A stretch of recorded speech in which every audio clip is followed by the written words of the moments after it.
listening to The Gender Rebels. I'm Kathleen, a cis woman and ally. And I'm Faith, a trans woman. Gender Rebels is a question and answer podcast that explores life outside the gender binary. A big thanks to our Patreon supporters. If you'd like to support the show, go to patreon.com/genderrebels. Hey everyone, I'm Kath. And I am Faith. Faith, do we have any patrons to thank? We have so many patrons. We have some really awesome patrons. Thank you guys so much. Yay! I want to say thank you, Chloe. Chloe, thank you. Mark P. Thank you, Mark P. Amy G. Amy G, you're the best. Sammy K. Sammy K, you rock. Christopher M. Christopher M is king of everything and everywhere. Jeffrey S. Jeffrey S. is the affectionate, awesome guy that you wish you could hang out with more. Thea. Thea is my sister. Michaela W. Michaela W., you fucking rock. Riley. Rock and roll Riley. And Trisha T. Trisha T. Come sit with me. Thank you so much, you guys. Thank you so much. We really appreciate your patronage. And if you want to be a patron, go to patreon.com/genderrebels. And you can get access to cool stuff like the new stickers we're going to be sending out. You're going to love them. And they're really cool. They say Gender Rebel. And they've got the little Rebel Alliance symbol on the trans flag. It's y'all really cool. Are gender rebels. Yeah. We didn't want a sticker advertising us. We kind of wanted, if you're wearing it, you're the gender rebel. Exactly. And we've got some other goodies. We're going to be sending those out to all our patrons once we get the other stuff ordered. And we also have another podcast, Kath and Faith Vampire Slayers, and that is exclusive for patrons only. And you can listen to that on our Patreon if you give only $1. I never watched Buffy. Faith apparently grew up on Buffy, and we discussed that episode by episode. So, yeah. Well, Faith, I got another question. All right, what's your question? It's no surprise to our listeners to learn that you are trans. Am I? Surprise. Oh, shit. That explains a lot. Specifically why I'm taking so many hormones. Things are falling into place. Yeah. You're not just trans, though. You're gay. I am gay, too. I present female, and I'm attracted to female-presenting people. And you are female. Like, you present female because you are female. I'm both trans and gay. I get 2 letters of LGBTQ, so to everyone else. Okay, brag. So, you're the T and you're the G. So you grew up, trans. You grew up as a kid or a young adult or whatever in a world where it was either okay or not okay, but you negotiated the world as a trans kid or as a trans person figuring stuff out. You also negotiated the world as a gay person. And I would say at least half of our listeners, maybe more, are in the same boat. It is a double struggle. It is not just being perceived as how you truly are. It is not just names and pronouns and hormones, but it's also gay people have dealt with some shit. Yeah. And a lot of biases and a lot of rumors and a lot of scare tactics and a lot of incorrect ideas. And right now I think about the gay community and it seems so very normal to me. And I tell my coworkers about my wife and my partner and she and her. And it is a total and utter non-issue. And it's hard to remember that it was not that long ago. Yeah. Like, literally, maybe a decade ago? Yeah. Less? Where that is. Maybe 20 years, yeah. Yeah. And we're in New York. It is entirely possible that someone is in Alabama. Someone is in Tallahassee. Someone is outside the United States and gay is still a thing that can get you killed or harassed still a thing that or can get fired. You killed or imprisoned in many countries in the world. Kicked out of your house, lose your job, all of these things that trans people are concerned about in the United States, gay people are concerned about the world over. And I feel like we've almost, and I know trans is in the rainbow, is in the acronym, is part of everything. So my question for you, as a gay person, you're a lesbian. You're a gay woman. And you grew up with all this trans stuff. And for our cisgender gay listeners, or our transgender gay listeners, or even our cisgender straight listeners, our trans straight listeners, blah, blah, blah. Let's talk about that gay stuff. Let's talk about that experience of your life. Because I'm concerned sometimes that maybe we've neglected a lot of that. You know, it's... Who you're attracted to is not your gender. Correct. Totally different things. That's why I kind of like when people say, I'm attracted to female-identifying people, I'm attracted to male-identifying people, I'm attracted to anything with a pulse. That's not a joke against bi people. It's a joke against pan people. No. Me? Like pan people like me? We love everyone, provided there's consent involved. If you're nice and you go with consent, we love you. Yeah, whatever you're doing, we don't care. Whether it involves latex or what's the other thing? Nitrile. Nitrile. We got into this whole thing this weekend, and I'll talk about this while you look up your... You've got it already. This whole thing about whether there's people who are into latex and what a kinky little fetish. Because I've seen pictures of, like, fetish models in, like, the ultra-tight latex. Oh, that full body latex. I gotta admit, that shit's pretty hot. It's glossy, it's black, it's flawless. Like, that's not really my fetish, but that's pretty damn hot. But then I had to explain to Faith and our friends, and any healthcare worker who's listening right now knows exactly what I'm going to say, but latex allergies are a thing. And throughout medical institutions worldwide, they're starting to use nitrile instead of latex to avoid latex allergies. So it turned into this whole thing where, like, Kath is into nitrile, but Faith is into latex, and never the twain shall meet.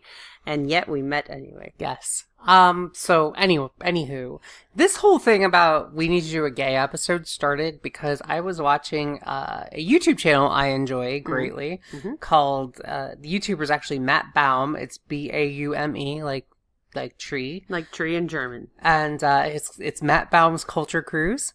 And what he does is he watches... Cruise like a boat trip or cruise like Terry Cruise? Cruise like a boat trip. Okay.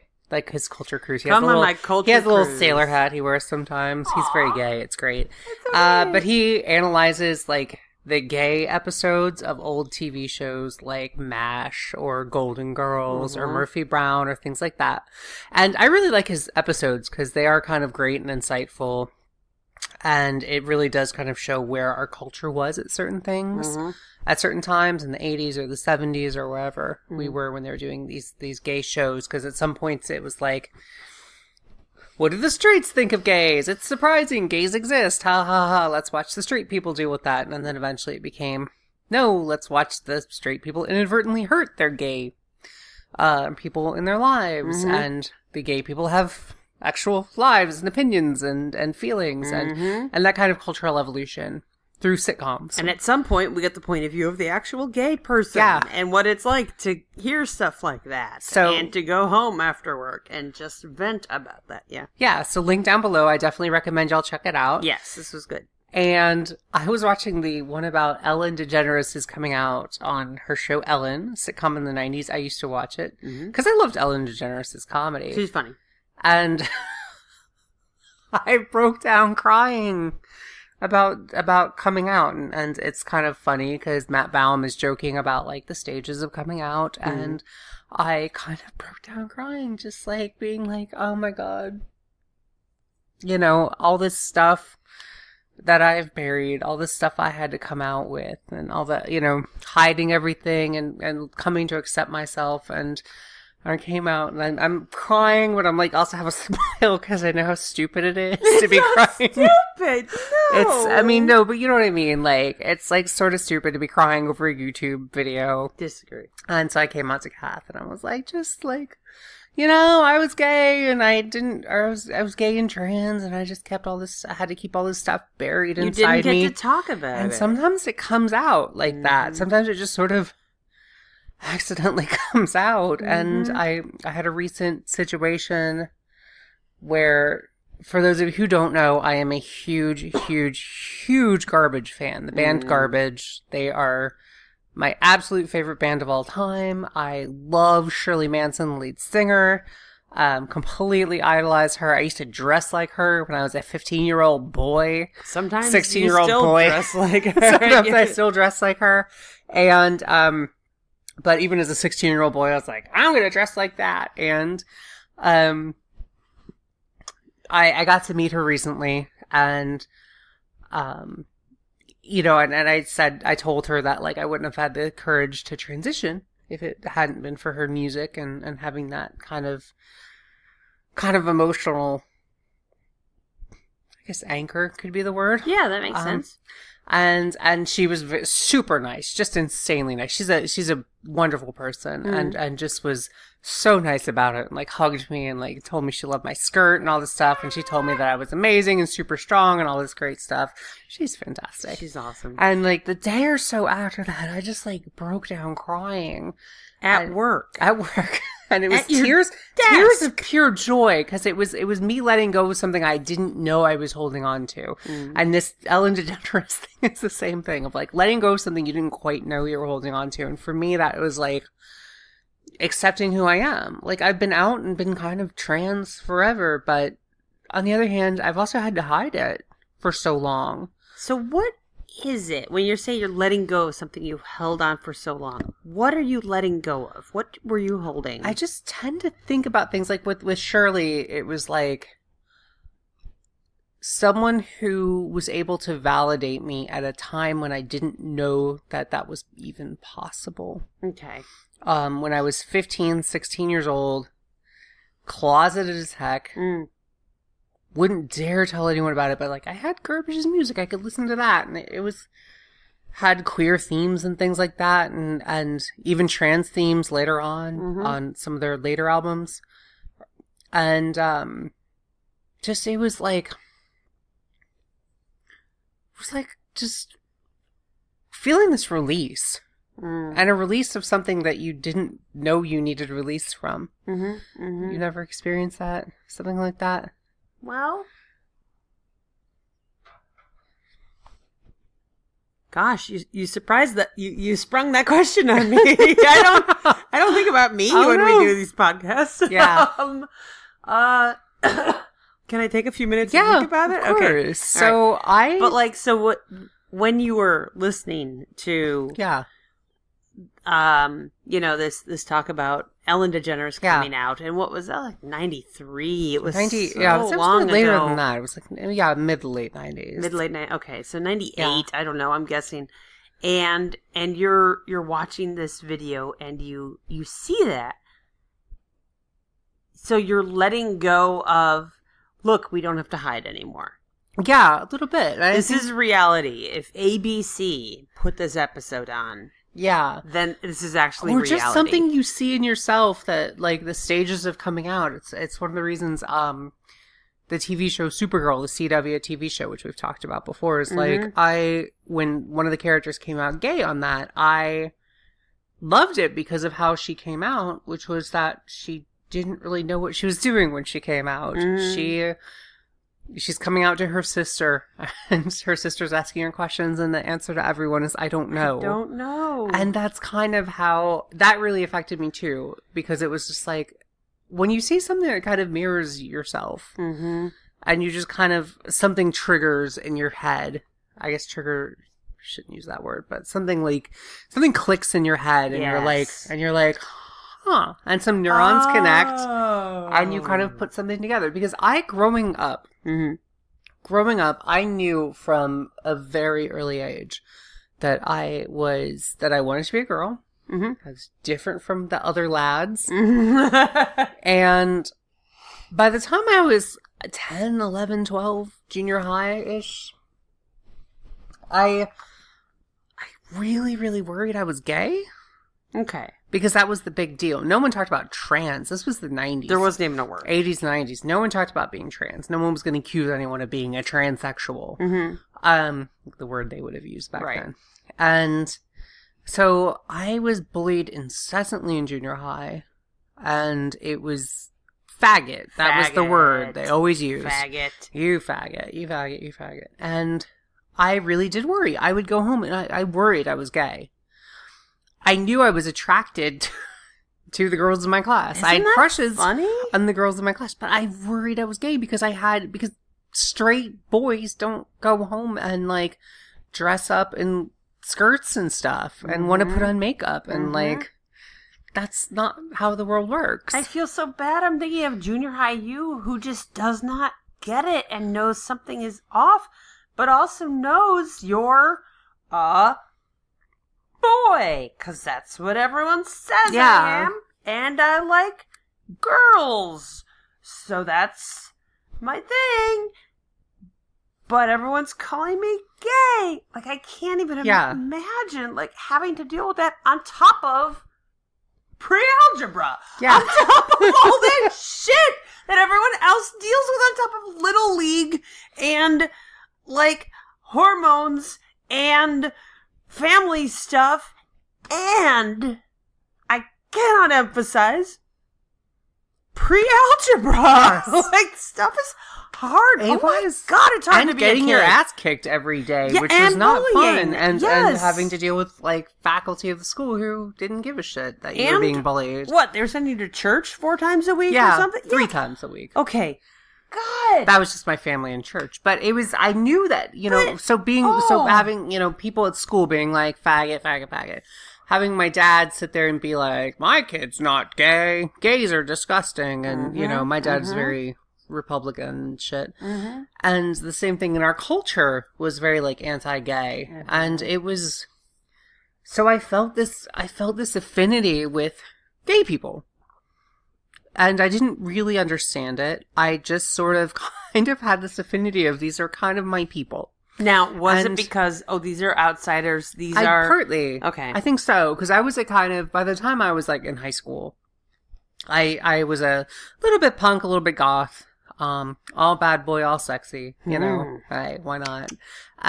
But a little bit punk, a little bit goth, a little bit, definitely outsider, definitely weirdo kid. Mm-hmm. And, hung out I had Wicca friends, and I had death metal friends, and I had hippie friends with dreadlocks, and I had... And the baddest of all bad. Yeah. Ballerinas, no joke. Those girls are badass. Those were all the ones drinking and cutting school. Or all the ballerinas. They were the bad girls. I feel like ballerinas would be really into cocaine. That seems like just their I don't think it was the 90s. We just didn't have cocaine as a concept. It's a decade too late. The 80s, they had used up all the cocaine by that point. It took us another 10 years to get more. To restore the world's supply. That was literally, oh God, that was literally all Elton John. Oh, for real? He just used it all up. No, Elton John apparently used to just have, like, every, like, nightstand or, like, side table in his house would have, like, a sugar bowl. Seriously? Of, like, cocaine in it.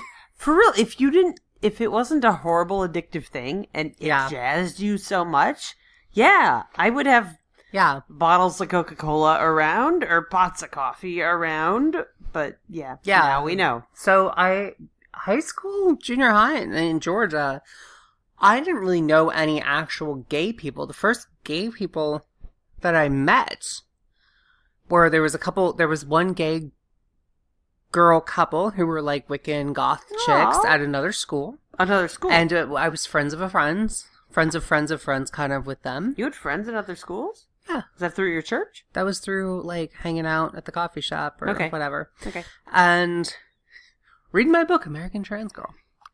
And it's not a memoir at all. No. I don't know what you're talking about. Just a little.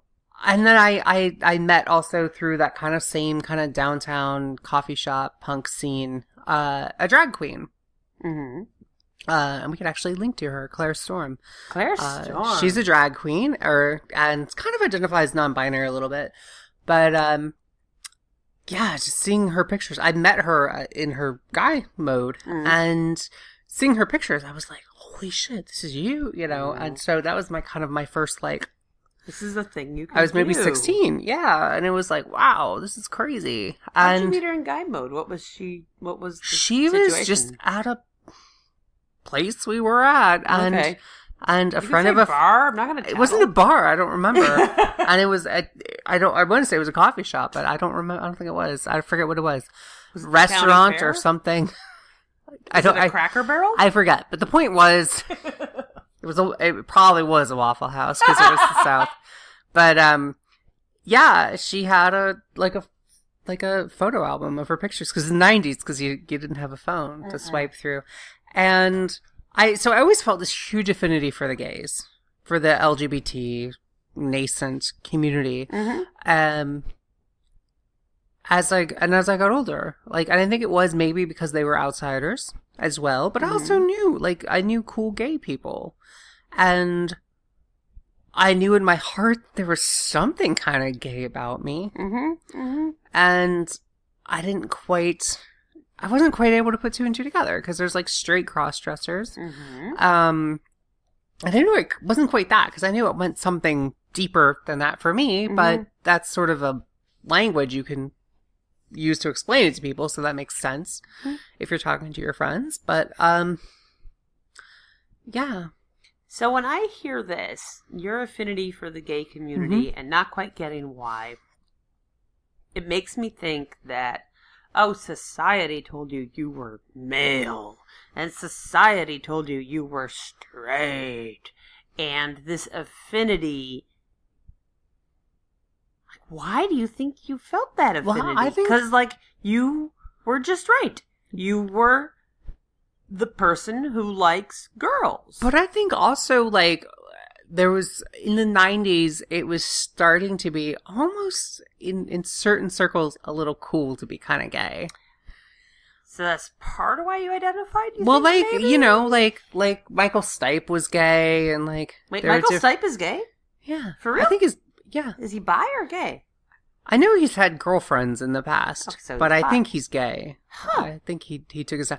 This is something that, again, people take a long time to figure their shit out. And this was also another reason why I have these heaving sobs sometimes when this shit wells up in me, is that it takes people a long time.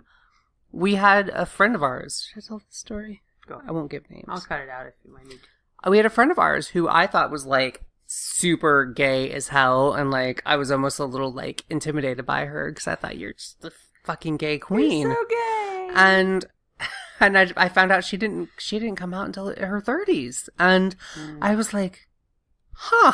What were you doing this whole time? And that kind of validated gay me. Girl? That validated me a lot, because I was like, I didn't come out to my 30s. So it just, I feel like I was kind of naturally drawn to the LGBTQ scene. It did not exist.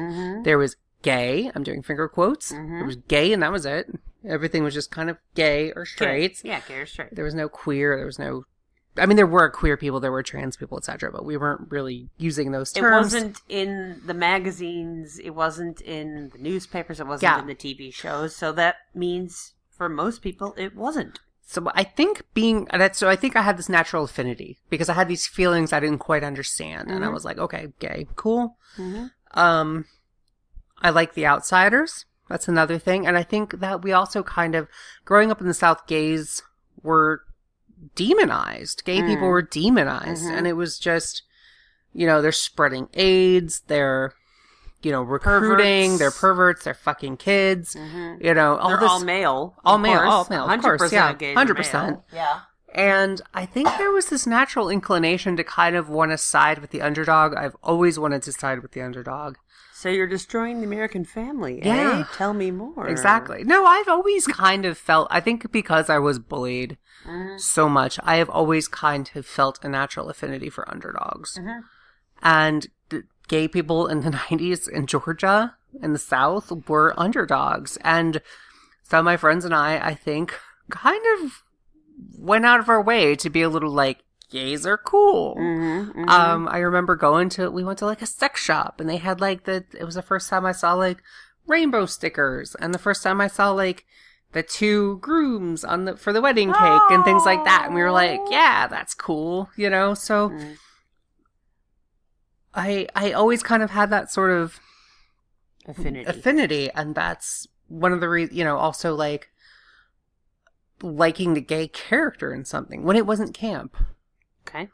Because the gay characters in a lot of times the gay character was like, oh God, who was it on Will and Grace? That wasn't great.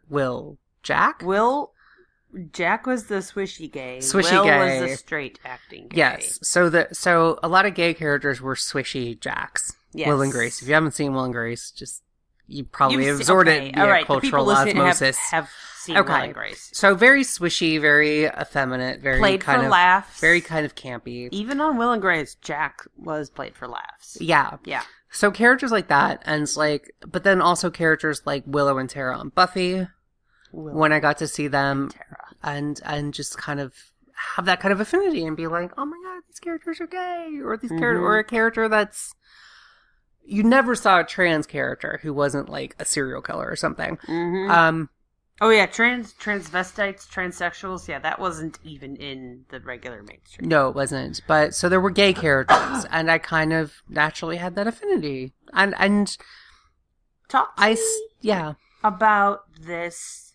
You know, like this video that we were watching today that talked about characters on Golden Girls and Cheers and All in the Family and Soap. And talk to me about you as a kid watching TV, seeing your parents respond to those characters.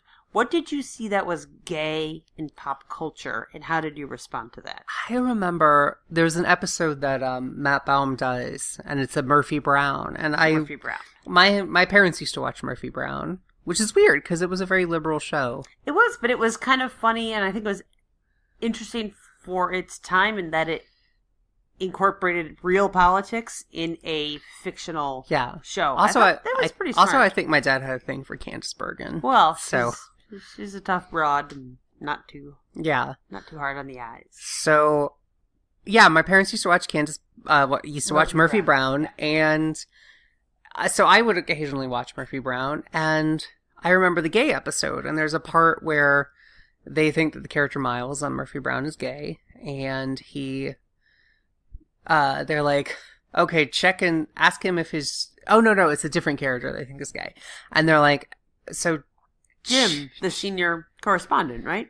I forget exactly who it was. I think it was basically the Sam Donaldson kind of character. And it was like, tell him he has something on the bottom of his shoe. And if he like flips his heel up behind him, he's gay. He's gay, but if he like pulls his leg up in front of him, he's straight. And then the guy, They go, you have something on your shoe. It's like, oh, is it this one? No. And they just, no, that one. And and I just remember, like, it was certain things like that I do recall getting these ideas of what it was to be gay and kind of like,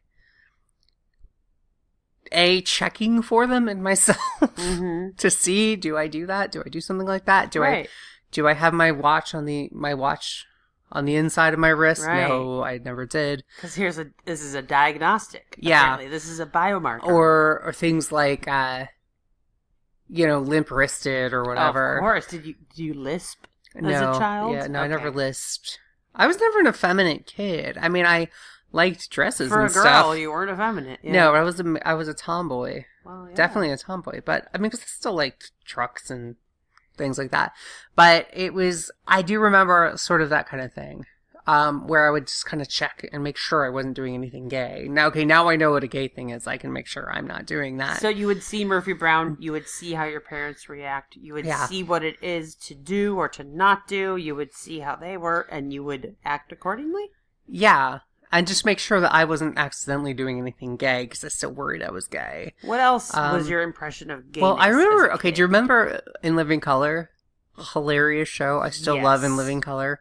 I watched the DVDs a few years ago, and some of it was absolutely hilarious. But Men on Film, some of it absolutely held up. Because I still love Damon Wayans. He's still one of my favorite comedians. I haven't seen his career in ages, so I know he did a couple sitcoms. He might be right wing, I don't know, or homophobic. I have no clue. He could be Mormon by now, or he could in the 90s. I loved David. Know. I loved Damon Wayans in the 90s. But remember Men on Film? Him and Alan Greer. I remember Men on Film. David Alan Greer. Yeah. Yes. Oh God, that was hilarious. Okay. And they had the little tiny hats on their bald heads. They did the little tiny hats, and two snaps up, and so they were gay. They were gay, and they were rating movies. They were rating it based on the hotness of the male actors. A lot of times, and it was just it was funny, and it's probably homophobic and terrible, and at the time it was 92, 93, and so I thought as a kid watching that, you loved it. I did, and I remember my dad being like,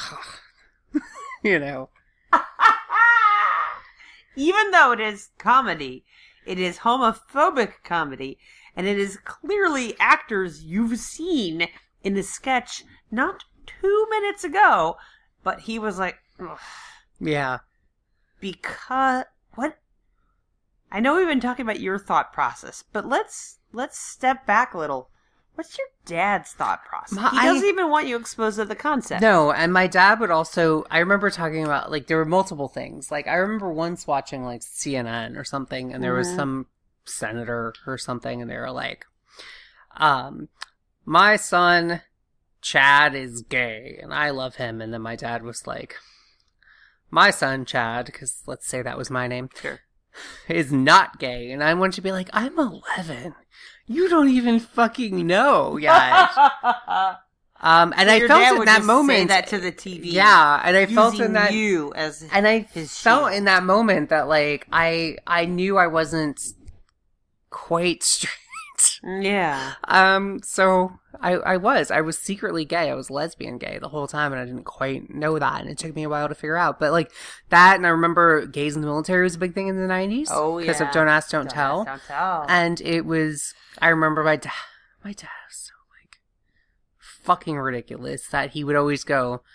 Because even then I was like, gays in the military, who gives a shit? And my dad being like, oh, you know, they just stick their pee-pees in each other's buttholes. And, like, that was my dad's, like... What? My dad's, like... And my dad, adult dad, would be like, they stick their pee-pees in each other's buttholes. He would say that to you. Yeah. A child. To, like, a 12-year-old. Or 8. Yeah. Or 14. Yeah. Or whatever you And were. I would just be like, oh, my God. Yeah, so my dad was... buttholes. So that's how it happens. Thanks, Dad. I wasn't My dad sure was how this very... went. My dad was very, very homophobic. I think he still is. And... Like, yeah, surprise, you've got a trans daughter, so blah, blah, blah. And... Sorry, back up. Yeah. A gay. Yeah, back up. Trans. Blah, blah, blah. Daughter. Blah, blah. You've got a lesbian daughter. You got a lesbian trans daughter. So, yeah, you got double fucking gay, you homophobe. And... so I think I grew up... I remember my mom, one time we were watching the A-Team. And there was, I used to love the A-Team when I was 3, because tomboy. 3 or 4 years old, I used to love the A-Team. And I think I thought Mr. T was just the coolest person ever. I mean, he It literally was. was. It was like 1984. Yeah, you weren't wrong. He pretty much was the coolest person. I liked Murdoch. I thought Murdoch was really cool too. And, Face, you know, the other guy. Hey, you're listening to the A-Team podcast. A podcast of the other two guys, of the A-Team. Hannibal, Face and Hannibal, I didn't really give a shit about. But anyway, there was an episode where there was like a gay wedding. We're talking about the gay episode today. There was a gay wedding with 2 gay guys. And my mom, I was like 4 maybe, and my mom said sometimes 2 boys want to get married instead of a boy and a girl. And I was like, ooh, that sounds cool, because I would much rather marry a boy than, I like boys better than girls, because, Because I'm a tomboy. Because I'm a tomboy. Yeah. And so I do remember that telling moment of my mom being like, it's 84. And my mom kind of explained gayness to me in a very non-judgmental way to her 4-year-old kid here in Alabama in the 80s. I wonder if she picked up on something. I don't know. No, I don't think she did, because when I came out to all my family, I was like, none of you friggin' knew. Okay, hid that better than I thought. But at that point, instead of her looking at the TV and seeing 2 men get married and doing what your dad would have done, which at the very least was like, some sort of disapproval, she said to you, a child, at the time, her son, she said, sometimes 2 boys want to get married. Yeah, my mom expressed it as the most normal thing in the world. So I think my mom had a better attitude than my dad. I love Brenda. She's amazing. There you go. Well, I'm you a can big tell her fan. that. I'm gonna. And so it's been a complex ride dealing with trans and gay. So it's very much been something where my whole life I've kind of felt a great affinity to gay people, and it took me a while to figure out why. Yeah. But I did eventually. I get it.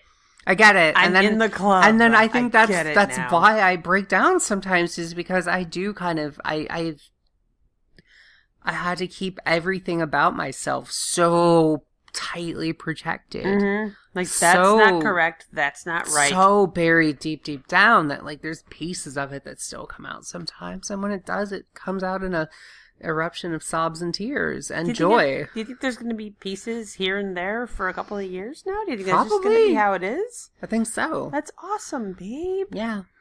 Chipping away at all that bullshit that society told you had to put into place. Yeah. I love it. Yeah. Well, thanks. Hey, listeners, what was it like for you? What was it like when you saw Ellen come out? What was it like watching Soap? What was it like seeing whatever gay thing we missed? The Backstreet Boys come out? One of the Backstreet Boys? I think one of the Backstreet Boys did. Is gay. Like, whatever age of coming of age you were, and that thing that you were like, oh. Write to us. Tell us. We would love to hear your stories, because we all have our own unique story, and if you're one of our really young listeners and you grow up in a world where it's already past Don't Ask, Don't Tell, it's already past marriage equality, like, when has that hit you? When has that struck you? Have your parents been cool? Have your teachers been cool? Do kids still call each other faggot in school? They must, right? I don't think they do. I don't know if they do. I bet they complain about each other not being good at Fortnite. I think it's all about Fortnite at this point. We totally know the Fortnite dance. We're doing it right now. Write into us. Let us know. What are you thinking? Yeah. What are you feeling? What is it like? Really, I want to believe that it's fine for gay kids now, that it's a totes non-issue. I'm pretty sure that's not quite the case. I would love to find out from our younger viewers, our listeners. And, or if you're just staring at a screen. Maybe you have sock puppets of us that you sort of play along to the episode. Somebody please make that video. We'll put it on our YouTube. With a little cardboard TV that you built. Hey, we changed the channel here with this button. The little coat button. It's I just literally sort of a button. Yeah. Let us know. I would love to hear from our older listeners, our younger listeners, and like we say, everyone in between. Yeah. And also people who were non-binary or people, or bi or anything. Like, we all have this kind of weird, unique journey that we, as each one of us comes out, it gets so much easier for the next person. Yeah. And we all strengthen each other by doing that. This is why it's so important to come out. It's so important to talk about it. You don't have to be a journalist. You don't have to be a screenwriter, but just your little bit of input on the world makes it easier for that kid coming up behind you. Yeah. Tiny bit easier for one human being. That is enough. That's a lot. That is. And that's awesome. Yeah. So thank y'all, everyone, for listening to this, my story. And we'll do some more listener questions coming up. Thanks for talking about gay stuff. Yeah, all right. This was kind of an impromptu. We just had this conversation and Kath was like, we're recording that. We watched this cool video. Link down below. Watch it. I highly recommend it. Matt Baum's Culture Cruise. Do check it out. Yes, and his other stuff too. But there's a link. Yeah. You'll like it. All right, everyone. And we'll talk to you next time. Keep rebelling. Bye. If you've enjoyed this episode and want to help us keep making more great content, go to patreon.com/genderrebels. We have many different levels of support and lots of great rewards, including drinks with the Gender Rebels at Stonewall. Please leave a 5-star review on iTunes. That makes it easier for other people to find us. And send your questions to questions@genderrebels.com. Or find us on Twitter @The Gender Rebels. Music for The Gender Rebels is by Jasper the Colossal. Follow the link down below or download them on iTunes today. And for all our episodes, visit genderrebels.com. The Gender Rebels is a Comeback Sync production, copyright 2018. All rights reserved. And to all you Gender Rebels out there, keep rebelling. Bye. Bye.